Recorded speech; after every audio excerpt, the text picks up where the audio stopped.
Hello दोस्तों, नमस्कार। एक बार फिर से आपका हार्दिक स्वागत है हमारे YouTube चैनल माँ विंध्यावासिनी पर।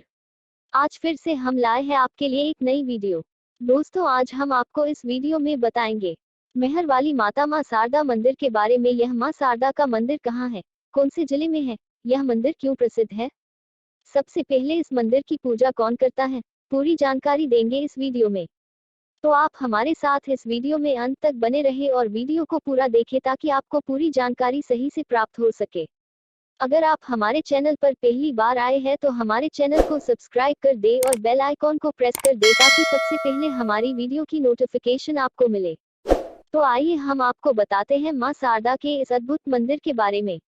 यह मंदिर सतना देश का दिल कहलाने वाले मध्य प्रदेश में सतना जिले की मेहर शहर में 600 फुट की ऊंचाई पर त्रिकुटा पहाड़ी पर मां दुर्गा के शारदीय रूप श्रद्धेय देवी मां शारदा का मंदिर है, जो मेहर देवी मंदिर के नाम से प्रसिद्ध है। यह हिंदुओं का महत्वपूर्ण धार्मिक एवं आस्थावान स्थान है। यह मंदिर मां के शक्ति पीठों में से एक है। यहाँ मां सती का हार गिरा था। मेहर का मतलब है मां का हार। ज्ञान की देवी शारदा सरस्वती माता का अद्भुत मंदिर जो कि त्रिकुटा पहाड़ी पर स्थित है, जिसके लिए 1000 सीढ़ियों को चढ़कर भक्तों को जाना पड़ता है। ये शारदा मां मेहर वाली माता के नाम से भी प्रसिद्ध है। दिल को छू जाने वाला दृश्य और हर कदम पे मां की अनुभूति आपको एक अलग ही दुनिया में ले जाती है। जहां जहां मां सती के शव के विभिन्न अंग और आभूषण गिरे थे, यह ऐतिहासिक मंदिर 108 शक्ति पीठों में से एक है। वहां शक्ति पीठों का निर्माण हुआ। उन्हीं में से एक शक्तिपीठ है जिसका नाम मेहर देवी का मंदिर, जहां मां सती का हार गिरा था। आइए जानते हैं मेहर का मतलब क्या है। मेहर का मतलब मां का हार। जब भगवान शंकर ने माता सती के पार्थिव शरीर को कंधे पर उठाकर और गुस्से में तांडव करने लगे, तब भगवान विष्णु ने ही सती के अंग को 52 हिस्सों में विभाजित कर दिया। जहां जहां सती के शव के विभिन्न अंग और आभूषण गिरे, वहां शक्तिपीठों का निर्माण हुआ। उन्हीं में से एक शक्तिपीठ है मेहर देवी का मंदिर, जहां मां सती का हार गिरा था। इसीलिए इस स्थल का नाम मेहर पड़ा। अगले जन्म में सती ने हिमाचल राजा के घर पार्वती के रूप में जन्म लिया और घोर तपस्या कर शिवजी को फिर से पति के रूप में प्राप्त किया। यह 51 शक्तिपीठ में से एक है। इस मंदिर में मां की 3 बार आरती की जाती है और 9 प्रकार का श्रृंगार किया जाता है। मेहर केवल शारदा मंदिर के लिए ही प्रसिद्ध नहीं है, बल्कि इसके चारों ओर प्राचीन धरोहरें बिखरी पड़ी हैं। यही एक तालाब और भव्य मंदिर है जिसमें अमृतत्व का वरदान प्राप्त आल्हा की तलवार उसी की विशाल प्रतिमा के हाथ में थमाई गई।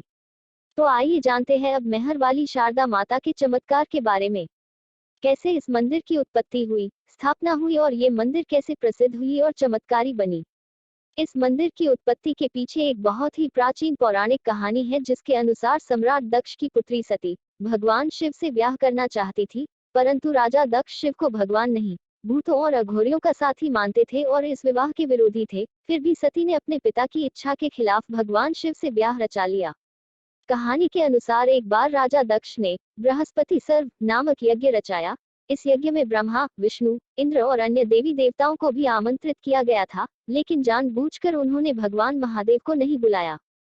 महादेव की पत्नी और दक्ष की पुत्री सती इससे बहुत दुखी हुई और यज्ञ स्थल पर सती ने अपने पिता से भगवान शिव को आमंत्रित न करने का कारण पूछा। इस पर दक्ष ने भगवान शिव के बारे में अपशब्द कहा।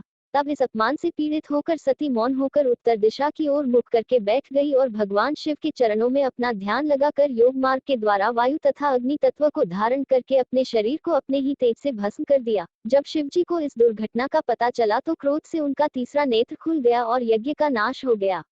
तब भगवान शंकर ने माता सती के पार्थिव शरीर को कंधे पर उठा लिया और गुस्से में तांडव करने लगे। ब्रह्मांड की भलाई के लिए भगवान विष्णु ने ही सती के अंग को 52 हिस्सों में विभाजित कर दिया। जहां जहां सती के शव के विभिन्न अंग और आभूषण गिरे, वहां शक्तिपीठों का निर्माण हुआ। इस तीर्थस्थल के बारे में दूसरी रोचक दंतकथा भी प्रचलित है। पौराणिक कथा के अनुसार 2 साल पहले मेहर में महाराज दुर्जन सिंह जुदेव नाम के राजा शासन करते थे। उन्हीं के राज्य का एक चरवाहा गाय चराने के लिए जंगल में आया करता था। एक दिन उसने देखा कि उन्हीं गायों के साथ एक और सुनहरी गाय कहीं से आ गई और शाम होते ही वह गाय अपने आप अचानक कहीं चली गई। फिर जब दूसरे दिन वह चरवाहा इस पहाड़ी पर गाय लेकर आया, तो देखा कि फिर वही गाय इन गायों के साथ मिलकर चल रही है। तब उसने निर्णय किया कि शाम को जब यह गाय वापस जाएगी तब उसके पीछे पीछे वह भी जाएगा। गाय का पीछा करते हुए उसने देखा कि वह पहाड़ी की चोटी में स्थित गुफा में चली गई और उसके अंदर जाते ही गुफा का द्वार बंद हो गया। वो चरवाहा वही द्वार पर बैठ गया। उसे वहां एक बूढ़ी माँ के दर्शन हुए। तब चरवाहे ने उस बूढ़ी से कहा, माई, मैं आपकी गाय को चराता हूँ, इसलिए मुझे पेट के वास्ते कुछ दे दो जिससे मैं कुछ खा सकूं। मैं इसी इच्छा से आपके द्वार आया हूँ। बूढ़ी माता अंदर गई और लकड़ी के सूप में जौ के दाने उस चरवाहे को दिए और कहा, अब तू इस जंगल में अकेले न आया कर। वह बोला, माता, मेरा तो काम ही जंगल में गाय चराना है, लेकिन आप इस जंगल में अकेली रहती हैं, आपको डर नहीं लगता? तो बूढ़ी माता ने उस चरवाहे से हंसकर कहा, बेटा, यह जंगल, ऊंचे पर्वत पहाड़ ही मेरा घर है, मैं यही निवास करती हूँ। इतना कहकर वह गायब हो गई। चरवाहे ने घर आकर जौ के दाने वाली गठरी खोली तो हैरान हो गया। उसमें जौ की जगह हीरे मोती चमक रहे थे। उसने सोचा, मैं इसका क्या करूंगा? सुबह होते ही राजा के दरबार में हाजिर होऊंगा और उन्हें आप बीती सुनाऊंगा। दूसरे दिन दरबार में वह चरवाहा अपनी फरियाद लेकर पहुंचा और राजा के सामने पूरी आप बीती सुनाई। उस चरवाहे की कहानी सुनकर राजा ने दूसरे दिन वहां जाने का कहकर अपने महल में सोने चला गया। रात में राजा को स्वप्न में चरवाहे द्वारा बताई बूढ़ी माता के दर्शन हुए और आभास हुआ कि यह आदि शक्ति मां शारदा है। स्वप्न में माता ने महाराजा को वहां मूर्ति स्थापित करने का आदेश दिया और कहा कि मेरे दर्शन मात्र से सभी लोगों की मनोकामनाएं पूर्ण होगी। सुबह होते ही राजा ने माता के आदेशानुसार सारे कार्य करवा दिए और शीघ्र ही इस स्थान की महिमा चारों ओर फैलने लगी। माता के दर्शनों के लिए श्रद्धालु कोसों दूरे से आने लगे और उनकी मनोवांछित मनोकामना भी पूरी होने लगी। इसके बाद माता के भक्तों ने मां शारदा का विशाल मंदिर बनवा दिया।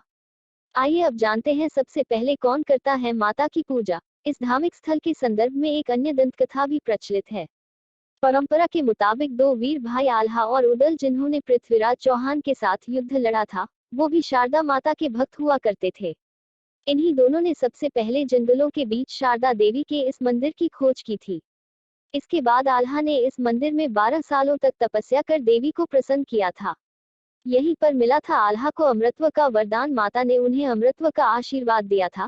कहते हैं कि दोनों भाइयों ने भक्ति भाव से अपनी जीभ माता शारदा को अर्पण कर दी थी, जिसे मां शारदा ने उसी क्षण वापस कर दिया। आल्हा माता को शारदा माई कहकर पुकारा करता था और तभी से ये मंदिर माता शारदा माई के नाम से प्रसिद्ध हो गया। कहा जाता है आज भी मंदिर में पहला फूल आल्हा ही चढ़ाते हैं। आज भी रात 1 बजे मंदिर की आरती के बाद साफ सफाई होती है और फिर मंदिर के सभी कपाट बंद कर दिए जाते हैं। इसके बावजूद जब ब्रह्म मुहूर्त में शारदा मंदिर के पट खोले जाते हैं, तो मंदिर में मां की आरती और पूजा किए जाने के सबूत मिलते हैं।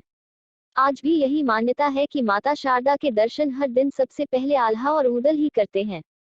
मेहर वाली माता मंदिर का इतिहास। मेहर वाली माता मंदिर के इतिहास में जाए तो जहां मां शारदा की मूर्ति विग्रह स्थापित है, वहीं मां के चरणों के नीचे अति प्राचीन एक लेख लिखा है। एक प्राचीन शिलालेख से मूर्ति की प्राचीन प्रमाण की पहचान होती है। श्री मेहर नगर के पश्चिम दिशा की ओर चित्रकूट पर्वत में श्रद्धेय शारदा देवी तथा उनके बाईं ओर प्रतिष्ठापित श्री नरसिंह भगवान की पाषाण मूर्ति की प्राण प्रतिष्ठा आज से लगभग 1994 वर्ष पूर्व विक्रमी संवत 559 शक 424 चैत्र कृष्ण पक्ष चतुर्दशी मंगलवार के दिन ईस्वी सन 502 में तोरमान हुन के शासन काल में श्री नुपुल देव द्वारा कराई गई थी। यहाँ हर रोज हजारों दर्शनार्थी आते हैं, किंतु वर्ष में दोनों नवरात्रों में यहाँ मेला लगता है जिसमें लाखों यात्री मेहर आते हैं। तो दोस्तों, ये थी माता शारदा मेहर की अद्भुत और प्रसिद्धि मंदिर के बारे में। आपको ये जानकारी और वीडियो कैसी लगी हमें कमेंट करके बताएगा और मेरे चैनल को लाइक करें और साथ ही मेरे चैनल को सब्सक्राइब करना ना भूलें। इस वीडियो में बस इतना ही। मिलते हैं आपसे एक नई अगली वीडियो में, तब तक के लिए आप अपना ध्यान रखिए।